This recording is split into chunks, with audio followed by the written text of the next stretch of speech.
Hello, ladies and gentlemen. Welcome to another physics lesson. This lesson is going to be taking a look at momentum. Bum, bum, bum. Momentum is one of those words that we have heard, that we use, but we really don't use it or talk about it properly. Momentum is a vector quantity, and the symbol that we use for this is the letter P in lowercase p. And it's equal to the mass of an object times the velocity that the object is traveling at. So if we had, we'll go through something, but let's say we had 100, let's say a 10 kilogram ball, and it has a velocity of 15 meters per second. Well, we can ask, well, what is the momentum? And momentum, easily, P equals mv. We take our mass, which is 10 kilograms. We're going to multiply that by our 15 meters per second. And I can do that one in my head. That's equal to 150. What are the units? Now, this is where the strange part comes in. Strange, it's unusual, but it's a derived unit, and it's kilogram meters per second. Kind of an ugly unit. And it's not like we have anything that talks about the momentum. It's not like we have in our, we've got in our car, we've got our speedometer, we've got our fuel gauge, we've got, say our temperature or anything like there. And it's not like we have our momentum of kilogram meters per second. It's traveling in my car. There's our steering wheel. Momentum is one of those factors. We're actually going to see, we don't necessarily do a lot of actual work with the momentum. We'll take a look at changes in momentum, we'll take a look at conservation of momentum, but we don't deal with momentum itself. But we use momentum to help us learn and understand other aspects to this. What is the momentum of a 0.5 kilogram ball thrown at 30 meters per second? P is equal to mv, so we'll take our 0.5 kilograms and we'll multiply that by our 30 meters per second, and we are going to get 15 kilograms meters per second. What is the momentum? The momentum is the momentum of a 7.3 kilogram shot, as in a shot put, a big, hard, heavy ball, is 22 kilogram meters per second. What is the speed? So we could talk about momentum. Momentum is 22 kilogram meters per second. Our mass is equal to 7.3 kilograms. What is our velocity? So P is equal to mv. And so our v will be equal to our momentum divided by our mass. So we'll take our 22 kilogram meters per second, divide that by our 7.3 kilograms, and we get a velocity then that is equal to 3.0 meters per second. You can see the kilograms cancel out with our kilograms. Here is a third question, and again, all we're doing is when we have an equation that has three aspects to it, you can expect three different types of questions. What is the momentum? What is the velocity? What is the mass? So a bullet is traveling at 900 meters per second, so that represents a velocity, and has a momentum of 4.5 kilogram meters per second. Then we can ask, well, what's the mass? All right, so we have P is equal to mv, and so our m will be equal to our P divided by our v. So we'll have our 4.5 kilogram meters per second divided by our 900 meters per second. And so our mass is equal to 4.5 0.5 divided by 900.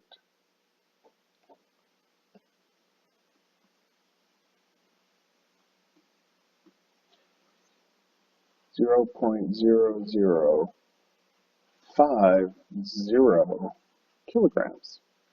That corresponds to be 5 grams. That's maybe small, but that's, that's how this question works out. All right, so we can work with momentum. We can do calculations based upon momentum because we have this relationship between. But as I say, we don't have a momentum dial in our car or anything like that. So often what we'll do is we'll take a look at changes in momentum. Well, change, remember, is the triangle sign. And so we have change in momentum. Well, that's equal to delta mv. And notice that these are in brackets because we could be changing the mass or we could be changing the velocity. And changing the mass or the velocity has potential to change what the momentum is. Or you can think about this, think of a rocket. We have a rocket. Let's make it a big rocket. Put a couple stages onto it. Okay, there's our rocket. And we've got a rocket, and our rocket is blasting off. And there's a huge flame and fireball going off. This represents lost mass.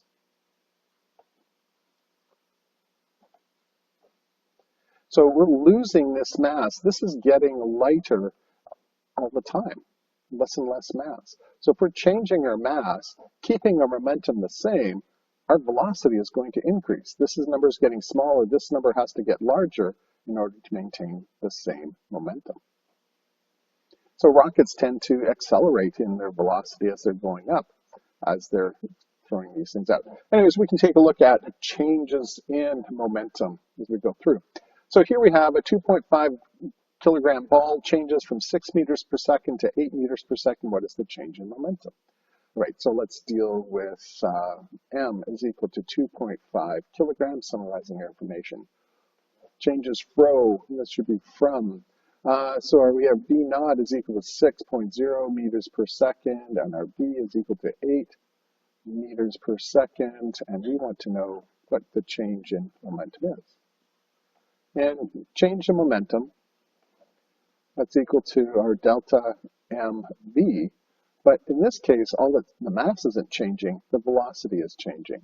So we could say that's m delta v, or m v minus v naught, or v2 minus v1. So our change in momentum will equal our mass, which is 2.5 kilograms, and our v2, or v, which is 8.0 meters per second, minus our v naught, our initial velocity of 6.0 meters per second. And so that's 8 minus 6, that's equal to 2 meters per second times 2.5. So that would equal 5.0 kilogram meters per second. And that would represent our change in momentum. Well, how about this one then? What we've got is we've got a wagon. Here's a little wagon. The wagon's coming along. And all of a sudden there's this little girl who jumps into the wagon. Whee! And it continues on at the same speed. So we have a 10 kilogram wagon. We have a 30 kilogram kit. And the wagon's moving at 3 meters per second and continues. What's the change in momentum? Velocity hasn't changed, but the mass has changed. All right, so here, let's take a look.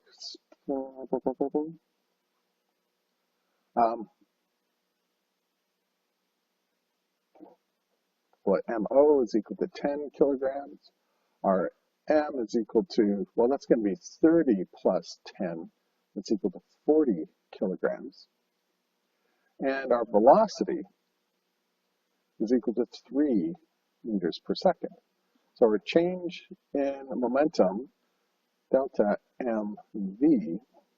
But in this case, what's happening is that we're going to have our velocity times our m minus our m naught. All right. So our velocity, we said, is 3 meters per second. And we have our 40 kilograms minus our 10 kilograms. And so that's equal to 30 kilograms times 3. So that would be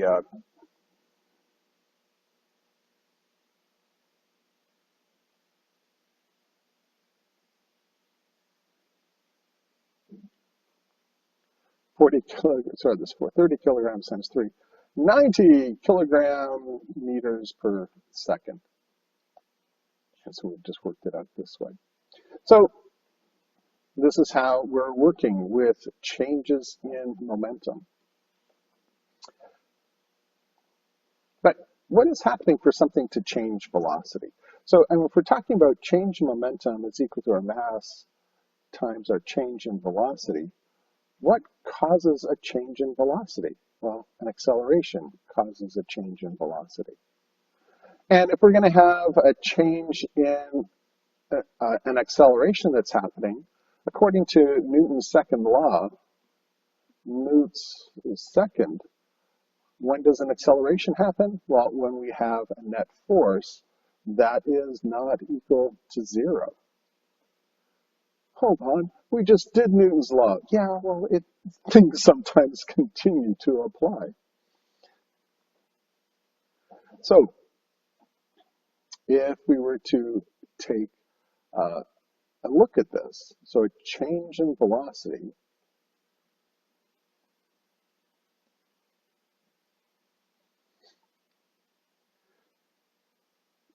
so, sorry, just thinking how I want to do this. So we have a change in momentum that's equal to our mass times a change in velocity. But we know that acceleration is equal to our change in velocity over time, our change in time. And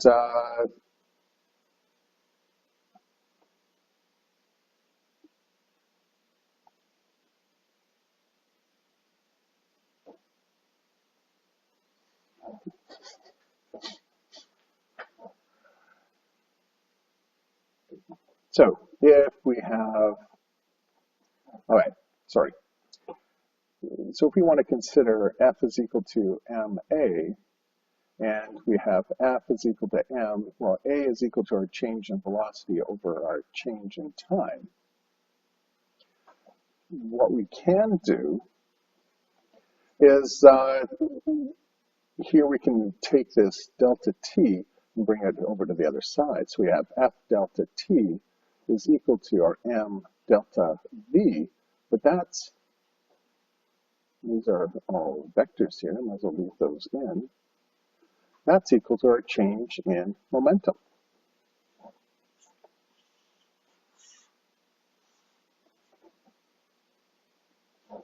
Now, I've actually heard it stated that while we talk about Newton's second law as being F is equal to ma, that it was initially stated as F delta T is equal to M delta V.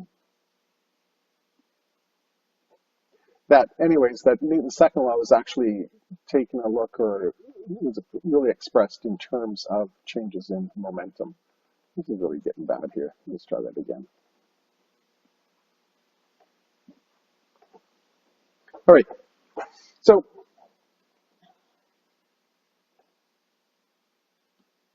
what causes an acceleration? A change in velocity over a change in time. That's equal to an acceleration. And so we have F is equal to our mass times our acceleration, which is equal to our mass times our change in velocity over change in time. And so we have F delta T is equal to delta mv, our change in momentum. Just doing it again because I created that. So then we can create a quantity called impulse. And impulse is equal to a force that is applied for a time. An impulse is equal to a change in momentum. These two things, so we can talk about an impulse of a situation, and we can calculate it by taking a look at the force times the change in time, or by taking a look in the change in mass times the velocity. And I separated out this way because most often what you'll see, and even in different texts, so you'll see F delta T is equal to delta MV or is equal to delta P. And this doesn't really get the subtlety that this is impulse, that only one half of this is impulse, or that this is impulse. We have two different ways of calculating this change. And this impulse is actually an important quantity that helps us understand what's happening in a lot of different situations. Okay, and let's see if I can help elucidate you, help you understand and see what's going on. All right, what is the plus? All these grades. What is the impulse exerted on a golf ball by a golf club in contact with it for 0.005 seconds and a force of 500 newtons? So you've got a golf ball that's sitting there, and then you've got a golf club that is connecting to it. And it's going to change the velocity and therefore the momentum of this golf ball. We're talking about impulse, so we can talk about F delta T as being impulse, or we can talk about this as delta MV as being impulse. So what we have here is the F delta T part that we're going to take a look at. That's how we're going to be asked. That's how we're being asked to calculate what the impulse is. And so the impulse is going to be equal to our force, which is 500 newtons, times our time, 0.005. Throw this extra zero in there. 0.5 seconds, and that comes out to be 2.5. Well, this is Newton seconds. Newton seconds is a unit of impulse.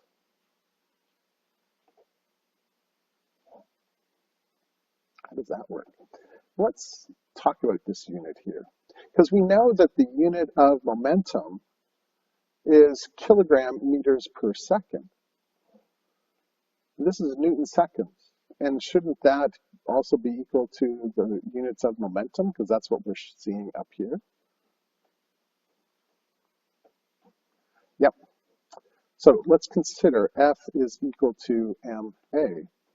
Well, m is measured in kilograms, a is measured in meters per second squared. This is the derived unit, which we call the Newton. So if we are talking about impulse, where we're saying that the unit is equal to Newton seconds, well, that's kilogram meters per second squared times seconds.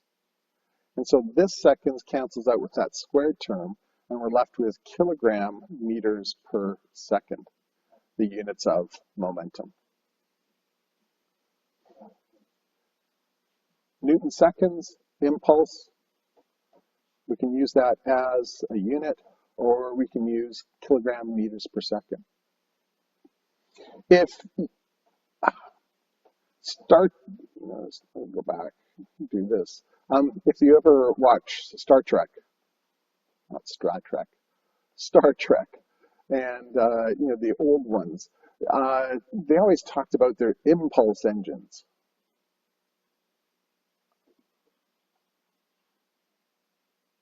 And when they were not doing their warp speed, warp factor 6, Mr. Sulu, they would be using their impulse engines that would be getting them around. If you ever decide to get into rocketry, if you were to get into model rocketry, you buy these little rocket engines, and you get them like at Serious Science and Nature and so on. And if you take a look at the label on these rocket engines, you'll see a value of Newton seconds, the impulse. Because what that rocket engine is doing, it is applying a force through a time that's causing a change in momentum of a model rocket as it goes flying up. So this is the whole idea of impulse, and the units you'll see as Newton seconds on there. Anyways, piece of trivia that you could use at the supper table tonight. Hey, Dad, did you know that Newton seconds is a unit of impulse and is used on model rockets? Yeah, I think that's what Megan Freeman sounds like, isn't it? That sounded pretty close, didn't it? I'm going to get hate mail now. I can know. All right, here we have another situation. We have 40-kilogram child in a 10-kilogram wagon is pushed from rest, 75 newtons for 2 seconds. What is the final velocity? All right, so let's deal with something. M. Well, we have this 40 kilograms plus our 10 kilograms, so that's equal to 50 kilograms. Let's just deal with the 50 kilograms. They break it up sometimes. We have our force, which is equal to 75 newtons. Is that a lot or a little? Who knows? And then we have our time, which is 2 seconds, and we have an initial velocity, which is 0 meters per second, and a final velocity, which is what we're looking for. All right, now this is a situation, this is a question where we're going to use F delta T is equal to our delta mv. We're going to use this full thing because we're taking a look at what's happening over on this side. So that's equal to our mass v minus our v naught. Okay, because this the delta, the changing, could be the change in mass, or it could be the change in velocity. In this case, the mass isn't changing, the velocity is changing. All right, so we put in our 75 newtons. There's our force. We put in our time. That's our 2 seconds. That's supposed to be the bracket. Then we have our mass. Well, our mass is 50 kilograms. And we have our velocity. Well, our velocity, v minus 0. And so we can see it's really quite straightforward. We're going to go 75 times 2, so that's equal to 150. And then we'll be dividing that by 50, and that will equal our velocity. And so that's going to be equal to 3 meters per second. Okay? So that's our final velocity of the object and of the wagon and the little child. And we've used our change in momentum. Now, could we have done this differently? Sure we could have. I mean, we could have gone and, well, maybe not so much in this case, but yes, like physics is consistent. And so you can go through and you can calculate things in different ways at different times. Right, here we have the situation. What is the force required to stop a 1,000-kilogram car traveling at 22 meters per second in 15 seconds? All right, so force, what is the force required? That's our question. That's what we're trying to find. Our mass is equal to 1,000 kilograms. Is mass going to be different once it's stopped? No, the mass remains the same. Our velocity will be changing. This 22 meters per second, is that an initial velocity or final velocity? Well, with regard to stuff like that, that is our initial velocity, 22 meters per second. And then we have our time, which is 15 seconds. Okay, well, what other piece of information do we need to understand?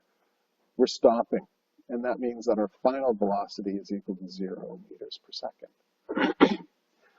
Summarize all the information. So let's take a look. F delta T is equal to our delta mv. I know I'm talking quickly.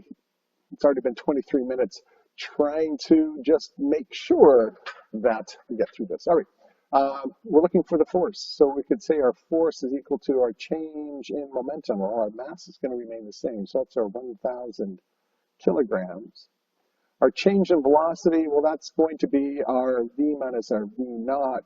So that's going to be a negative 22 meters per second, because this is our mass, v minus our v naught, and our v naught was 22, so that's where that negative sign comes from. And our time is in 15 seconds.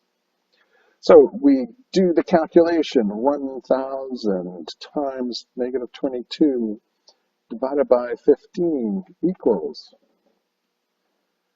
and that equals a negative 1470 newtons.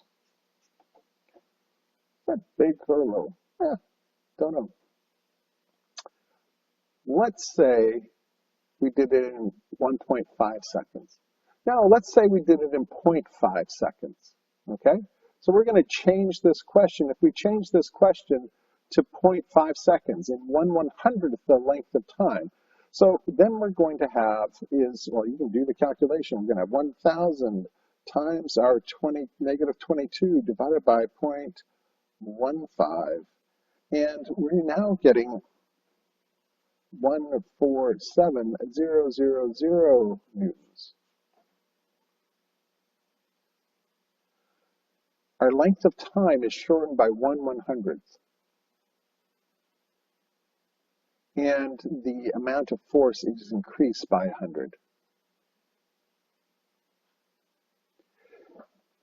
When you are causing things to stop, the shorter amount of time that it takes to stop, the more force that the body is going to experience. And this is where we talk about impulse as being the seatbelt or the airbag equation. Because the whole idea of the seatbelt or the airbag, what we're trying to do is we're trying to slow the impact. The shorter the amount of time, like, okay, so think of a car. You get into a car, you go from 0 to 100 kilometers per hour. AMH. You go to 100 kilometers per hour. That's going to take you several seconds to do. You know, like you get into a hot car, it might take you, 4 seconds or something like that. A really high-speed car. But then you have problems with, having the right tires on there that allow you to pick up that speed and so on. Dragsters and so on have special sticky tires, and you heat them up and do all of those things in order to get themselves going as quickly as possible. But you got this car then traveling along, and it took some time for that car to be traveling.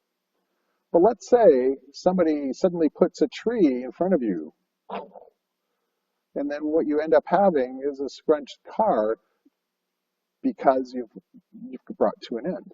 The change in momentum is the same. The change in momentum getting up to speed is the same as coming to a stop.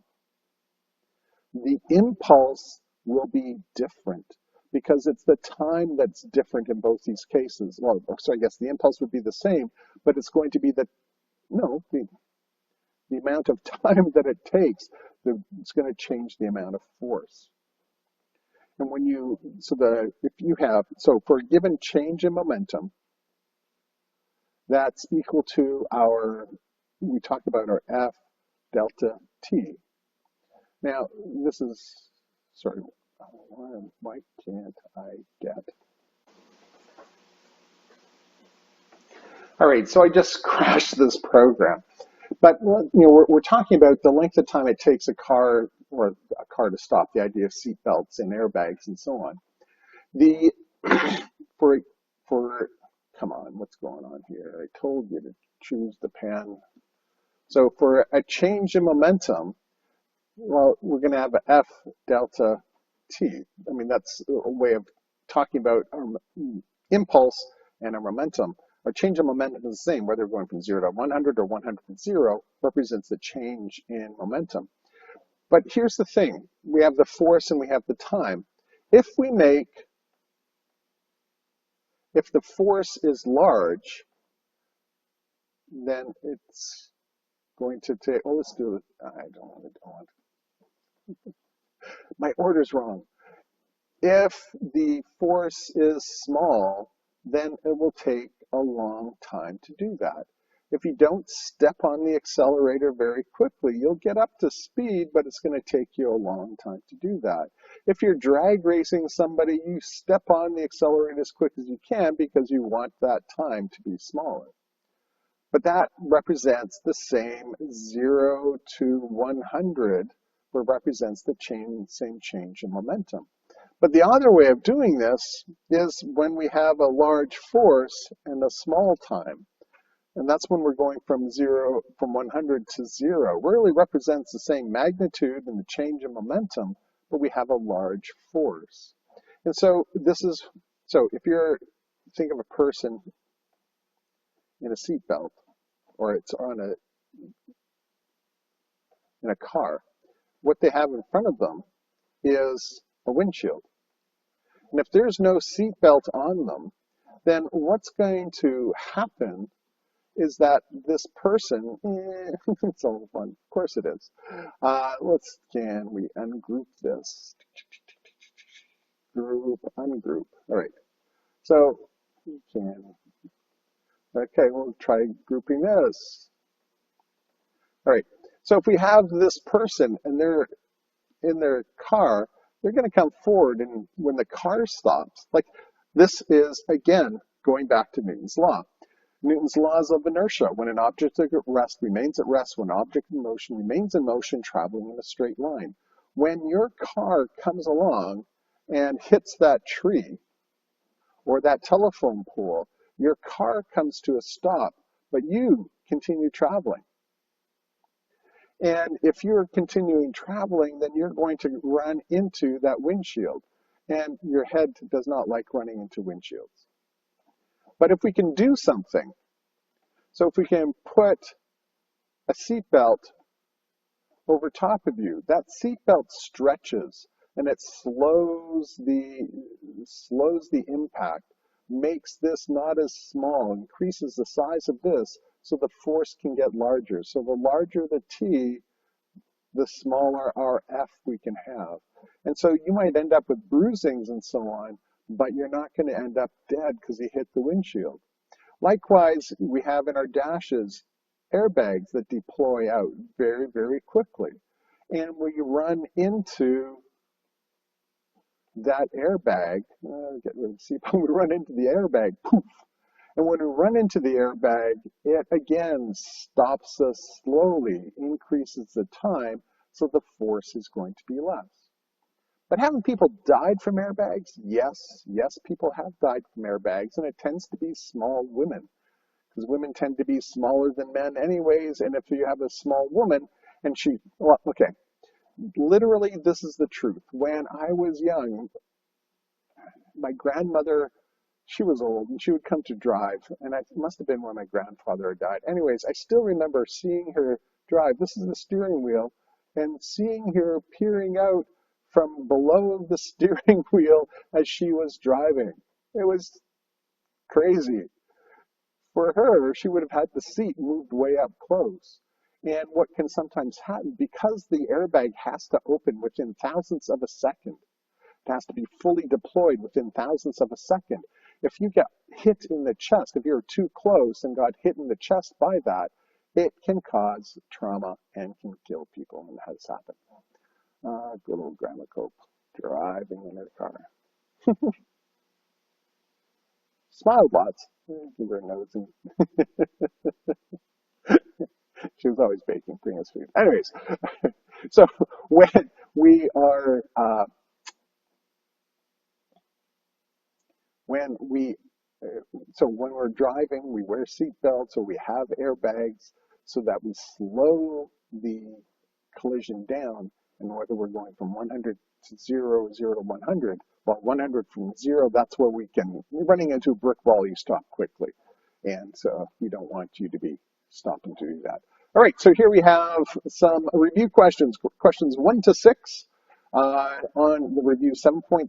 This is Friday. So I'm going to have probably Friday and Monday. Talk to me. So Friday, Monday would be working on this, and then maybe a quiz on Tuesday. But we could have a quiz Monday. It's really hard to say. I'm trying to not make things go too fast. Trying to give people opportunity to ask questions. There are some people who I'm not seeing, who are not doing things. Let me know what's going on. All right. Okay, this is the end. Da, da, da.